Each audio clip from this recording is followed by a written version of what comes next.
Hello and welcome to Football Daily, where today we're looking at 10 amazing players who were rejected by big sides before they hit stardom. Let us know who we missed in the comments.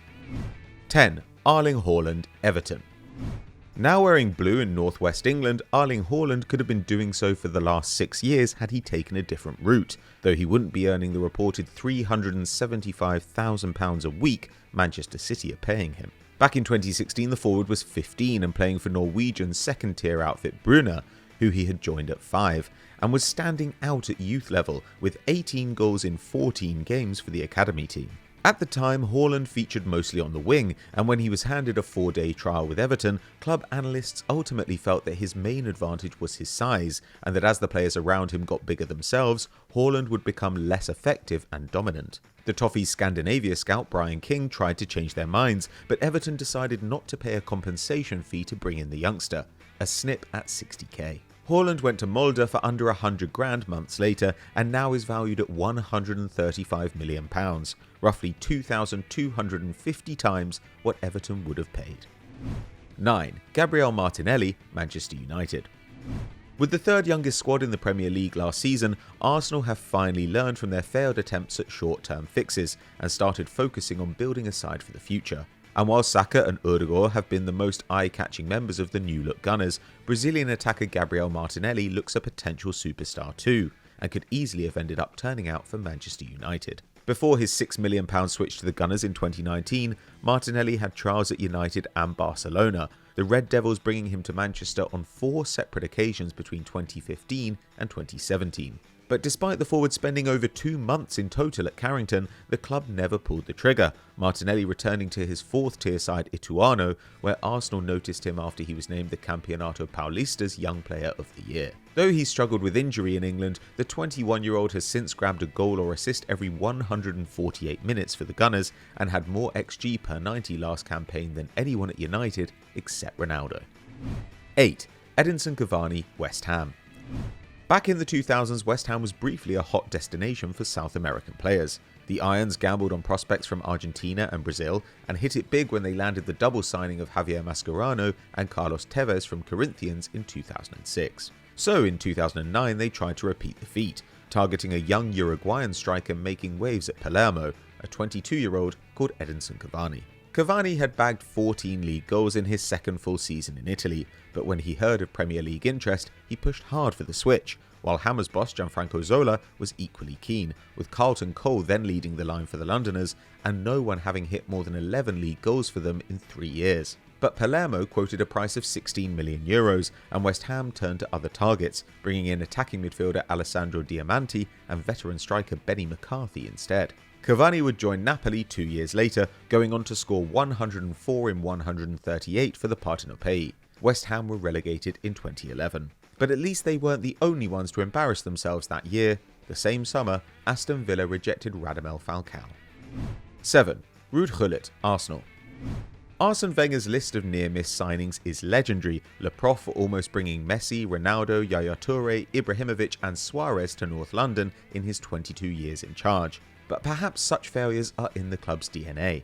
Back in 1982, they spotted a young Dutchman impressing for HFC Haarlem and invited him for trial at Highbury, with manager Terry Neal running the rule over Ruud Gullit, who had scored 16 in 35 the previous year. Gullit was clearly skillful and at 20 was already his team's talisman, having dragged them up from the Dutch second tier and then sealed European qualification in their first season back in the top flight. But Neal thought the star was lazy and undisciplined, refusing to stump up the requested £30,000 for this wild kid. Gullit went to Feyenoord instead, then PSV and Milan, and over the next decade would lift 6 titles, 2 European Cups and win the Ballon d'Or, while his discipline became one of his defining characteristics, allowing him to play in any attacking role and even in central midfield. Fortunately, Arsenal learned from their mistake, and the next time they encountered a special Dutch talent, this time named Dennis Bergkamp, they snapped him up. 6. Iago Aspas, Liverpool. In fairness to Liverpool, they did actually sign Iago Aspas, bringing him to Anfield in 2013 for £10 million. The Spaniard was already 25, but had brought hometown club Celta Vigo up from the Segunda Liga with 23 goals before hitting double figures again to keep them in the top flight, and it was felt he could help replace both Stuart Downing and Andy Carroll on their way to West Ham after dreadful spells in the northwest. In his 15 appearances for the Reds, Aspas moved from wing to wing and even was deployed as a number 10, managing just 0.5 shots and 0.2 dribbles per game, both the lowest marks of his career. But what really ended his time at Anfield was one corner, his left-footed delivery against Chelsea going straight to Willian on the edge of the box, who ran the length of the pitch to seal a 2-0 away victory, essentially ending Liverpool's scintillating title charge. Aspas was palmed off to Sevilla for £5 million, where he again failed to settle, before he returned to Celta in 2015. He's since bagged over 120 more league goals, averaging 23 contributions per season. 5. Victor Osimhen, Wolfsburg. In the past, Wolfsburg have been the beneficiaries of other clubs cutting players too quickly, with Ivan Perisic, Kevin De Bruyne and now Lucas and Mecha all picked up on the cheap. But they lost out themselves with Victor Osimhen. The Nigerian joined the Wolves in 2017 for £3 million after impressing for the Super Eagles at the Under-17 World Cup, outscoring future stars like Odsonne Edouard and Christian Pulisic to finish as champion and Golden Boot winner. But in 2 years in Germany, 16 appearances failed to produce a goal, and a patchy injury record made the decision to cut ties easier, the club loaning him to Belgian side Charleroi, who squeezed 20 goals out of the forward in 36 appearances before signing him permanently for £3 million. A fraction of the $20 million they made just a month later, passing him on to Lille. Since then, Osimhen has gone to Napoli for £67 million and now is ballparked at close to 9 figures by the Italian side, having averaged a goal every 129 minutes and 4 shots a game in the last 3 seasons, while Wolfsburg's attack ranked 12th of 18 Bundesliga teams last term. 4. Roberto Carlos, Aston Villa. With Diego Carlos, Douglas Luiz and Felipe Coutinho all in the Midlands, Aston Villa have a growing Brazilian contingent, but one of the Seleção's most legendary products could have made his name in the claret and blue shirt. Roberto Carlos almost joined the team back in 1995, impressing club chairman Doug Ellis in an international friendly against Sweden at Villa Park, in a game which also saw the 18-year-old Ronaldo win his 6th cap. At that point, Carlos was 22 and had been a Brazil regular for 3 years, but he remained in his homeland with Palmeiras, with whom he'd won 2 consecutive titles. Keen to switch to Europe, he held talks with both Villa boss Brian Little and Birmingham City, but in the end neither had faith in the 5'6" fullback, the Villains preferring to spend an extra £20,000 to bring in somebody they knew and trusted, Crystal Palace's Gareth Southgate. Carlos would join Inter Milan, where he played under Roy Hodgson, before going on to win a World Cup and 3 Champions Leagues in a glittering spell at Real Madrid. 3. Kevin De Bruyne, Bayern Munich.